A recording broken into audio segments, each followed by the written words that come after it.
Ephesians chapter 2 verse number 10. Sabay-sabay po nating basahin. Ready, begin.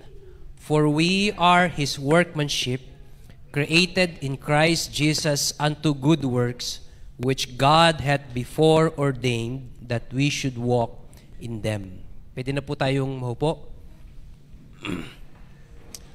The title of our message this morning, You Were Created to Serve God. You were created to serve God.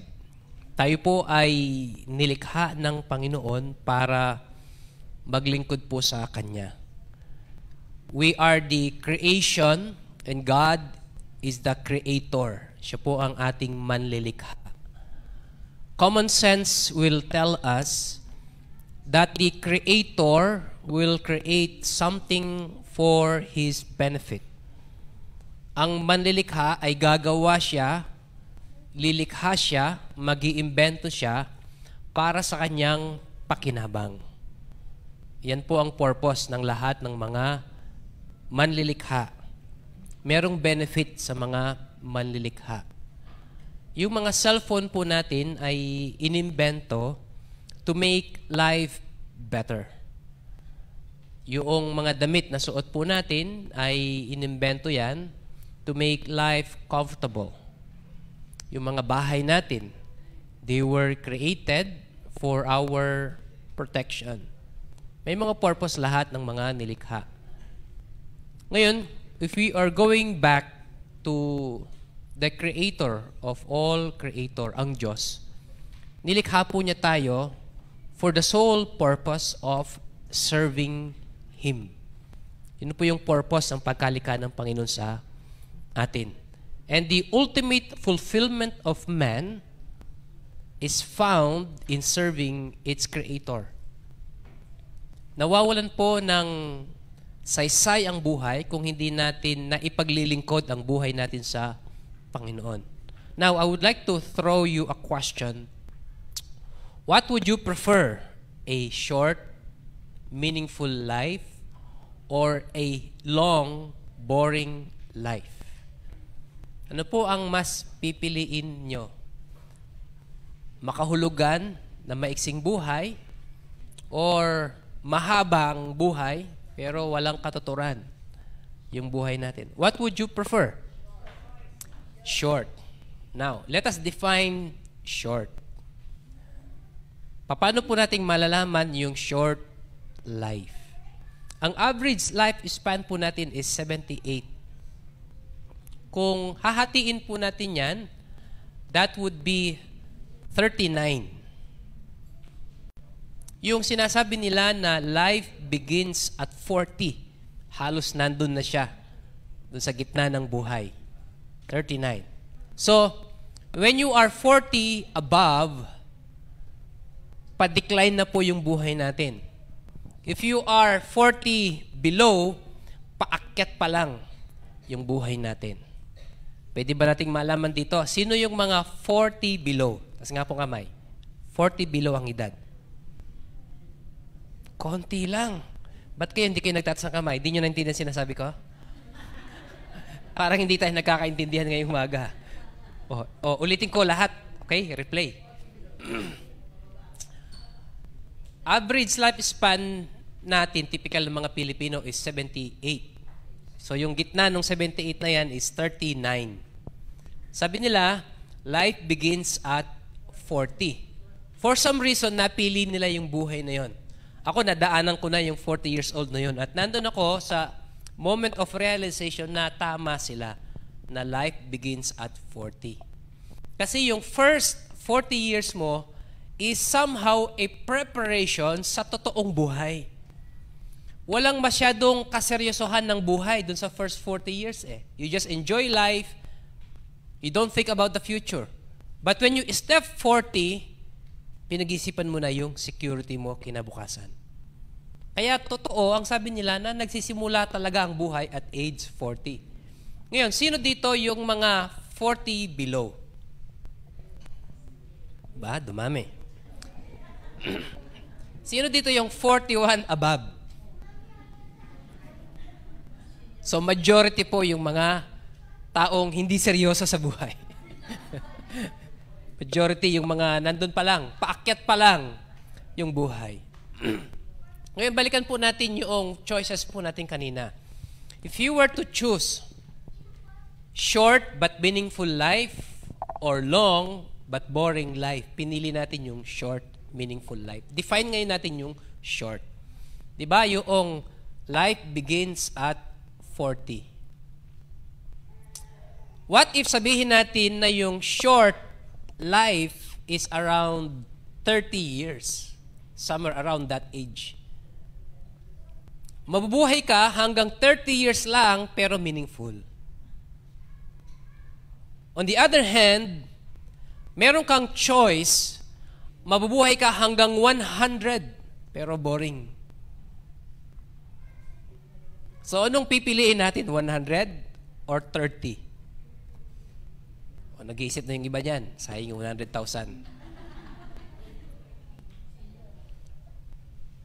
Pinag-aaralan po natin yung tema po natin, we were called to serve. Ang calling talaga ng Panginoon sa atin ay maglingkod. God designed us in such a way na hinahanap po natin yung fulfillment ng buhay natin, yung nakakapag-serve tayo, yung nakakapaglingkod tayo. Kapag hindi ka nakakapaglingkod sa ibang tao or someone else, parang hindi mo nararamdaman yung fulfillment ng buhay mo. Nandun kasi yung fulfillment ng buhay natin yung nakakapag-contribute tayo. Hindi tayo consume lang ng consume. Kasi hindi yun ang design ng Panginoon sa atin Ang taong nabubuhay para lamang sa kanyang sarili at wala siyang ibang iniisip kundi ang sarili lamang niya, short-lived yung kanyang happiness. Pag nag-last na yung mga bagay na nagbibigay ng katuwaan sa kanya, wala ng mga bagay na yon, magsisimula uli siyang mag-isip kung paano niyang mapapasaya yung sarili niya. Pero yung mga tao na selfless, that they live serving others, they live contributing to the society, they live donating a portion of their time and their life to others, naglalas ng matagalan yung happiness nila, yung kanilang katuwaan sa buhay. Bakit? Kasi hindi nakadepende sa mga material na bagay yung katuwaan natin. Material things are temporal. They don't last forever. Pero yung nagagawa natin, it plays like a legacy. Na kahit hindi mo na nakikita yon, yung nagawa mo nandun pa rin sa memory mo at nagbibigay pa rin sa'yo ng joy, ng katuwaan. So, bakit natin pinag-aaralan ito? I want to prepare us for an upcoming job fair dito po sa church. Magkakaroon po tayo ng job fair sa February. Sino po dito ang walang trabaho at naghahanap ng trabaho? Si Brother Randy lang. So, lahat may trabaho. So, ibig sabihin, lahat kumikita. May trabaho Sa February po ay magkakaroon po tayo ng job fair. Pero in job fair po na yun, mag-o-offer po ang church ng trabaho, pero hindi yung trabaho na merong sahod. Ito yung klase ng trabaho na hindi sahod ang ibibigay sa iyo, kung hindi fulfillment. Mag-o-offer po ang church ng mga ministries that will give us fulfillment na na-fulfill natin yung purpose natin sa Panginoon. Sa February po natin gagawin yun. And in preparation for that, gusto ko pong pag-aralan po natin yung isa sa mga purpose ng Panginoon sa atin, why He created us, and that is to serve Him. Meron pong 4 na lalaki, after graduation ng college, kung nakatapos sila, ay umalis po sila ng kanilang pamilya. Wala na po yung father nila, mag-isang pinag-aral sila ng kanilang mother. After so many years, they end up successful in life. Naging matagumpay sila sa buhay nila. Mga mayayaman na mga negosyante. Then, on one Christmas day, they decided to spend Christmas with their mother. Of course, pinaghandaan nila to at kanya-kanya silang regalong binigay sa kanilang mahal na ina. Yung panganay, Ang binigay po niyang regalo sa kanyang nanay ay pinatayuan po niya ito ng napakalaking bahay. Ito po yung pangarap ng lahat ng mga nanay, magkaroon ng sariling bahay. Hindi po ba? Sino po yung nagrerenta dito? Nagrerenta? Isa lang. Sino po yung tititiran mo, hindi mo sariling bahay? Sino po dito yung may sariling bahay? Bahay mo talaga, walang magpapaalis sa'yo. Konti lang. Pangarap, totoo bang pangarap ng lahat ng nanay magkaroon ng sariling bahay? Ang hirap kaya yung nakikitara ka o kaya nangungupahan ka. Pag mayroong nasira, ayaw mong pagawa kasi hindi sa'yo. Gusto mong pagandahin, hindi mo magawa kasi hindi sa'yo. Gusto mong ayusin, hindi mo magawa kasi hindi sa'yo. Pero kapag sa'yo, gagastosan mo, ibubuhos lahat ng savings mo doon kasi alam mong sa'yo yun, walang magpapaalis sa'yo. Kahit anong mangyari, bahay mo yun. So, ito yung binigay na regalo ng panganay. Pinagawa niya ng napakalaking bahay yung nanay niya. Yung pangalawa naman, doon sa loob ng bahay na yon, dahil mahilig pong manood ng Korean novela yung mother nila, pinagawan po niya ng sarili niyang sinihan sa loob ng bahay. 50-seater yung sinihan na pinagawa niya para lang sa nanay niya. Kumpleto sa lahat. Komportabling upuan, nare-recline yung upuan, pwede kang mahiga, pwede kang matulog sa upuan, big screen, kumpleto lahat. Yung pangatlo, binilan po niya ng sariling sasakyan yung mother niya. Para hindi na siya nagko-commute. Then yung apat, dahil ayaw niyang magpatalo sa regalo ng mga kuya niya, pinag-isipan niyang mabuti yung ireregalo niya. Dahil mahilig pong magbasa ng Bible yung nanay niya at sa katandaan ay hirap na siyang magbasa, halos legally blind na siya. So ang ginawa niya, binilhan po niya ng parrot worth $2 million. Bakit ganun kamahal? Dahil 22 na monghe ang nag-train sa parrot. And it took them 12 years para ma-memorize ng parrot yung buong Bible. Sasabihin lang nung nanay kung anong book, chapter at verse, i-recite ng parrot. Ganon siya, kagaling, kaya napakamahal niya. Here comes Christmas Day. Nakaupo sila sa hapagkainan to celebrate Noche Buena. Pinasalamatan ng mother yung panganay. Sabi niya sa kanya, Michael, you gave me an amazing and big house. Sa isang kwarto lang ako natutulog, pero kailangan kong linisin buo. Pero salamat pa rin. Then yung pangalawa naman, Milton, you gave me an amazing theater that holds 50 people. Pero lahat ng kaibigan ko, mga patay na. Mag-isa ko lang manunood. At saka hindi na ako makakita, paano pa ako manunood? Pero salamat pa rin. Then yung pangatlo naman, si Marvin, ang sabi niya, I'm too old to travel. So I never use the Mercedes, but I appreciate the thought. Thank you. Then yung pang-apat naman, si Melvin. Ang sabi niya, you were the only one to put some thought into your gift. Pinag-isipan mo talaga to at pinakinabangan ko ng husto. Maraming salamat. Napakasarap ng parrot. Niluto pala niya. So, hindi niya napakinabangan yung talent ng parrot. It is important to remember that God wants us to serve not only according to our giftedness, but according to needs. Hindi yung talented ka lang, pero ang paglilingkod natin sa Panginoon ay batay palagi sa pangangailangan. And God need people, not only gifted people, but willing people. Alam nyo, kahit gaano tayo kagaling sa buhay, kahit anong talent bigay ng Panginoon sa atin, kahit gaano ka-gifted, kung hindi ka naman willing maglingkod talaga sa Panginoon, useless, baliwala. Kaya yung puso natin ay lubhang napakahalaga when it comes to serving God. In fact, yung mga willing talagang maglingkod sa Panginoon, sila yung binibigyan ng Diyos ng talent to serve. Yun po yung nauuna talaga yung willing ka na maglingkod sa Panginoon. At saka ka equip ng Diyos. Hindi nauuna yung equipment In-equip ka ng Panginoon pero hindi ka naman willing. What is the use of the gift?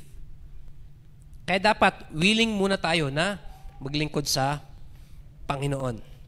And what matters most, kahit maiksi ang buhay mo, pero punong-puno ng paglilingkod sa Panginoon. It is a well-meaningful life. Pero kung mahabang buhay mo, nutritious lahat ng mga kinakain mo, kumpleto ka sa diet, exercise, every day, iniiwasan lahat ng junk food, lahat ng bawal, kumpleto sa pahinga. Umabot ka hanggang 300 years. Pero boring ang buhay mo.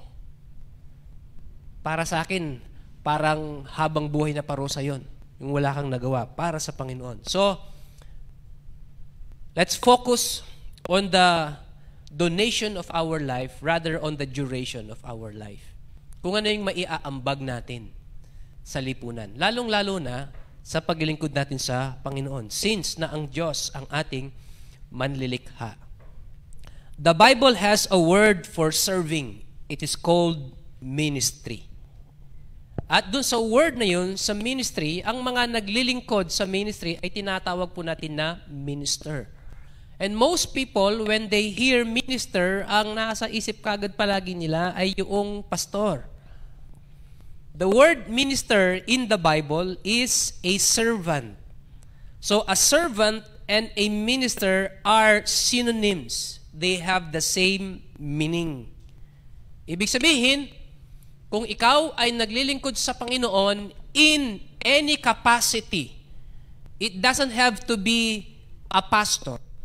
Kung ikaw ay umaawit para sa Panginoon, kung ikaw ay tumutugtog para sa Panginoon, kung ikaw ay nagtuturo para sa Panginoon, then the Bible calls you a minister. Naglilingkod ka sa Panginoon in your given capacity. So lahat po tayo, we were called to serve. Tinawag ng Panginoon para maglingkod sa Kanya. We are ministers. Sabihin nyo nga po sa katabi nyo, you are a minister. Naniniwala naman kayo sa katabi nyo. You are a minister. You are a servant of God. You are called to serve. Lahat po tayo ay tinawag ng Diyos para maglingkod sa Kanya. And I salute those who yield to the calling of God na maglingkod sa Kanya. Na tayo na naglilingkod na po sa Kanya. And I call to everyone na wala pa pong lugar ng paglilingkod sa Diyos. Find your place. Find your purpose. Find your giftedness and serve God in that capacity. Paglingkuran po natin ng Panginoon sa kapasidad na yon. There are 3 ways that we can serve God. Number 1, to serve means to be available.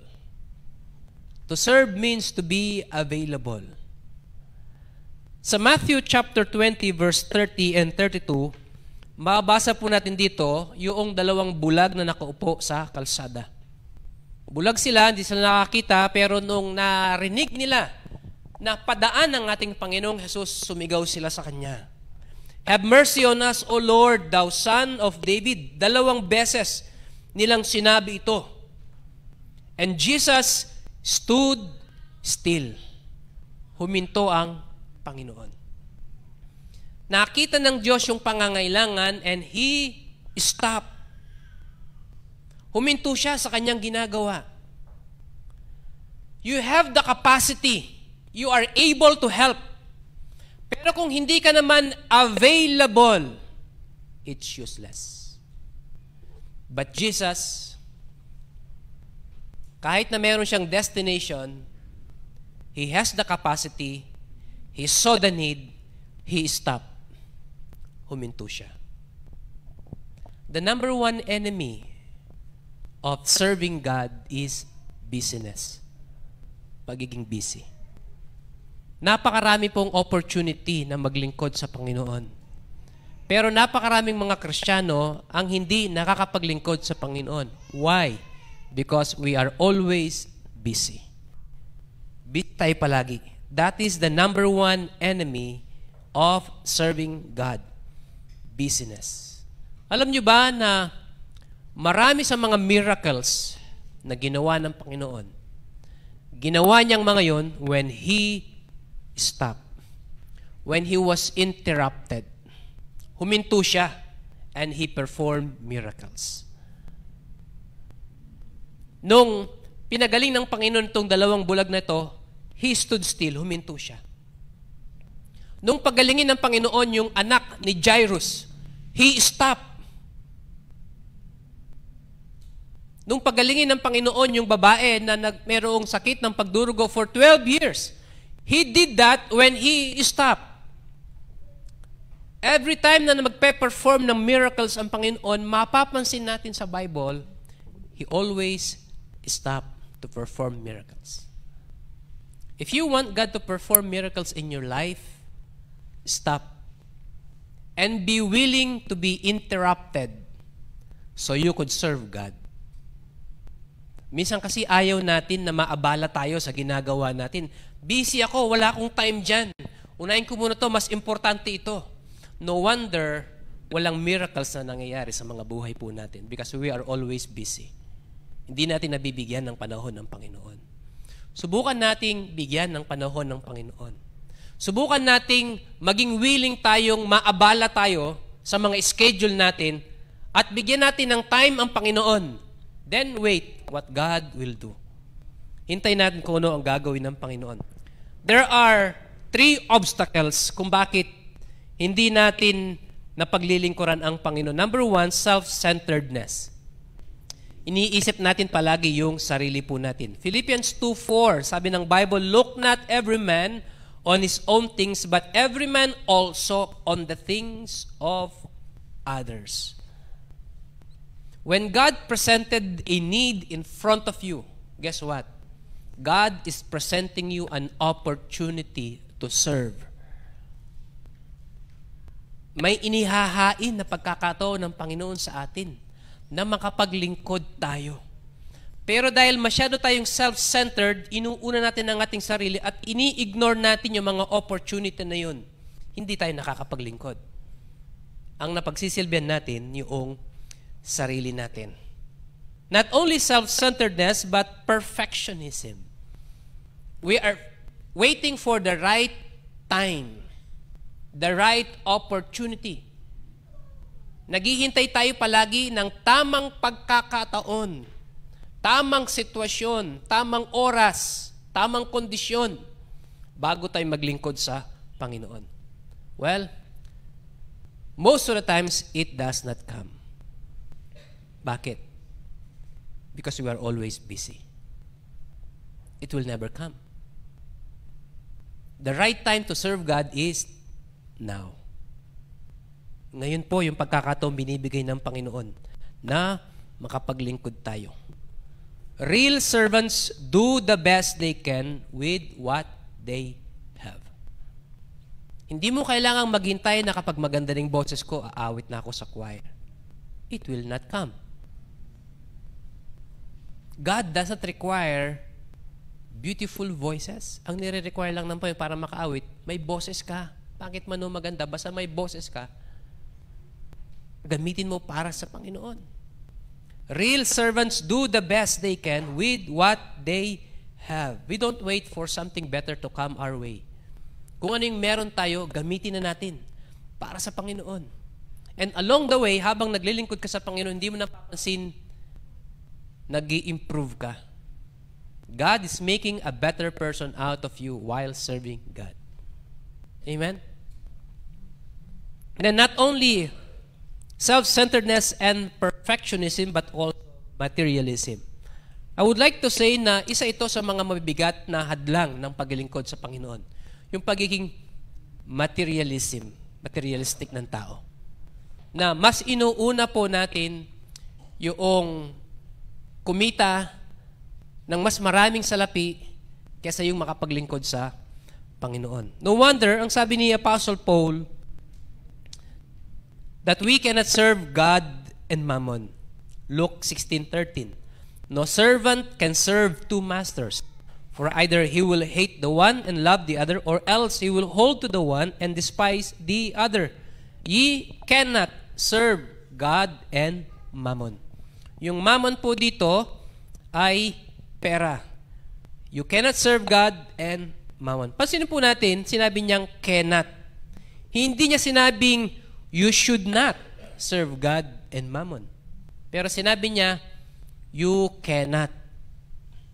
Hindi mo kayang pagsabayin. Either mamahalin mo yung isa, kamumuhian mo yung isa. So, alin ba talaga ang priority natin sa buhay?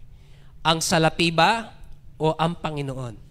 You better choose para maging fulfilling ang buhay natin. These are the things that stopping us from serving God. Yung pagiging makasarili natin, pagiging perfectionist natin, tsaka yung pagiging materialistic natin. So, in order for us to really serve God, iwaksin natin ang lahat ng mga yon and make ourselves available. Maging willing tayo na ma-interrupt ng Diyos yung mga schedule natin. When the opportunity comes, when the need arises, sabihin natin, Lord, I'm available. Nandito ako. Mas importante ka sa buhay ko kaysa anumang mga bagay na ginagawa ko sa buhay ko. And the Lord Jesus Christ gave us a good example. Whenever need arises, He stops and perform miracles. Nagpe-perform siya ng mga miracles. Number 2, not only to make ourselves available in order to serve God, but to be grateful. Lahat po tayo dito volunteer sa paglilingkod sa Panginoon. Yung mga choir po natin, volunteer po mga yan. Yung mga instrumentalist natin, volunteer. Si Brother Iros, volunteer. Si Brother Jonas, volunteer. Si Brother Joshua, volunteer. Lahat tayo na naglilingkod sa Panginoon, we are all volunteer. When we say volunteer, ibig sabihin, may bayad o wala, maglilingkod ka sa Panginoon. Hindi nakadepende sa bayad o sa sweldo ang paglilingkod natin sa Panginoon. We will serve God even without compensation. Amen? And being a volunteer should have no side comments. Volunteer tayo Hindi tayo dapat nagko-complain. Kasi kung magko-complain ka, huwag ka nang mag-volunteer kasi hindi ka makakatulong. Being a volunteer should not have side comments. Amen po? Amen, choir? Ay, makakainip mag-practice. Kalambat ang magkanta.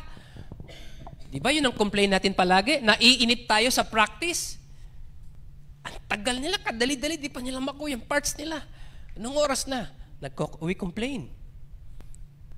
And yet, we are volunteer. We wanted to serve God in that capacity.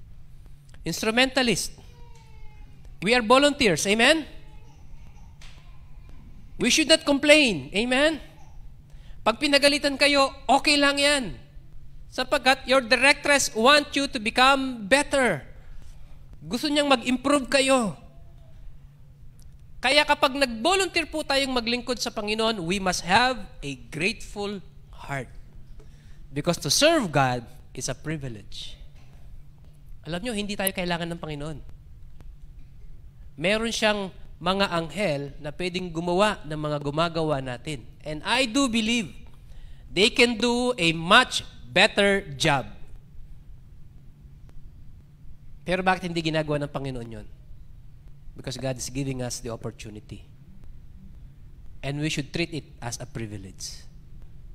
Na hindi nagagawa ng mga anghel. Tayo, meron tayong opportunity gawin ang mga bagay nito na pagsilbihan natin ang Panginoon. And we must be grateful na nakakapaglingkod tayo sa Panginoon natin. Then number 3, to serve means to be faithful. It gives us the idea of consistency. Na naglingkod ka ngayon, okay na. No. We need to be faithful sa paglingkod natin sa Panginoon. Dapat tuloy-tuloy. Palagi natin ginagawa. At maging tapat tayo. Maging committed tayo sa mga ginagawa natin. Hindi yung kapag libre ka lang. Hindi yung kapag komportable ka lang. Regardless of our situations in life, dapat maging tapat tayo sa paglilingkod natin sa Panginoon. Paano kung yung choir nagkataon, wag naman sanang mangyari, nagkasabay-sabay, nanganak silang lahat ng binyag ng Sabado. Walang nag-practice na dumating. Anong mararamdaman ni Kuya Mac? Pinag-aralan niya yung awit. Pagkatapos walang choir members na darating. Walang aawit ng Sunday. Mangyayari lamang yun kung hindi tayo magiging faithful. Amen? So in order to serve God, we must be faithful. Maging tapat tayo sa paglilingkod natin sa Panginoon. 1 Corinthians 4:2 says, "Moreover, it is required in stewards that a man be found faithful." Maging tapat. Tayong lahat ay binigyan ng kakayahan ng Panginoon. Iba-iba yung mga abilidad natin. Iba-iba yung mga talent na binigay ng Panginoon sa atin. At ini-expect ng Diyos na gamitin natin lahat ng mga talent nating iyan para sa Kanyang ikaluluwalhati. Yung iba dito, mahusay tumugtog, that's your talent. Yung iba, mahusay umawit, that's your talent. Yung iba, mahusay magturo ng bata, that's your talent. Yung iba, mahusay mag-song lead, that's your talent. Yung iba, ang husay nila ay nasa computer, that's your talent. Yung iba, mahusay maglaba, that's your talent. Yung iba, mahusay sa pagga-garden, that's your talent. Yung iba, sa construction, ang talent nila. Yung iba, pagmamaneho, ang talent nila. Iba-iba yung talent natin. Yung iba, kumita ng pera, yung talent nila. Lahat ng mga talent natin, ini-expect ng Panginoon na gamitin natin para sa Kanyang ikaluluwalhati. And at the end of our life, masasabi kaya ng Panginoon, "Well done, good and faithful servant." Meron pong isang lalaki by the name of Guizhen Zhang. Hindi ko alam kung tama yung pronunciation ko. Guizhen Zhang, 43 years old. Sa China. Gabi, natutulog na po yung pamilya niya. Bigla pong may dumating ng mga tao, niransak po yung pintuan ng bahay niya. Hinablot siya palabas, kinaladkad siya, at inaresto siya for a crime. Anong naging kasalanan niya? Because Guizhen believes in God. That was his crime. He believes in God. Nagkaroon po ng trial. And evidences were presented. Ano yung mga ebidensyang pinresent sa kanya? Nagpapakain siya ng bata at nagtuturo siya ng Bible stories. That's one evidence. May mga tao siyang pinoproselyte sa Christianity. Pinipresent niya yung gospel sa kanya. That's another evidence. Every Sunday, nag-hold siya ng worship service sa kanyang bahay. That's another evidence. And many more evidences were presented. And he was found guilty. Ano yung crime niya? He believes in God. And evidence shows that he is convicted. And he was sentenced of 2 years imprisonment. Church, kung ang paglilingkod sa Panginoon ay krimen sa bansa natin, may ebidensya bang ipapakita sa korte para maging guilty tayo? Or we will play it safe, wala silang makitang evidence para maging guilty tayo, which means hindi tayo talaga nakakapaglingkod sa Panginoon. When God is expecting His creation, tayo, to serve Him. Alam nyo kung ano yung mas mabigat pang motivation? Bakit kailangan talaga nating paglingkuran ng Panginoon? Hindi lang niya tayo basta nilikha. We were state-of-the-art creation.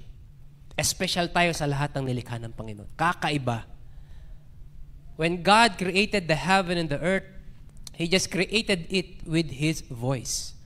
When God created the animals, He just created them with His voice. When God separated the ocean from the land, He separated it from His voice. But when He created man, ginamit ng Diyos yung kamay niya. Dinumihan ng Diyos yung kamay niya para likhain ang tao. And not only that, God used His breath. Hiningahan tayo ng Diyos kung kaya't naging buhay na kaluluwa tayo. At nung nagpakalayo-layo tayo sa Panginoon, God gave His life to redeem us. Binigay ng Diyos ang lahat-lahat niya para sa atin. That alone is enough reason to serve our Creator. Amen?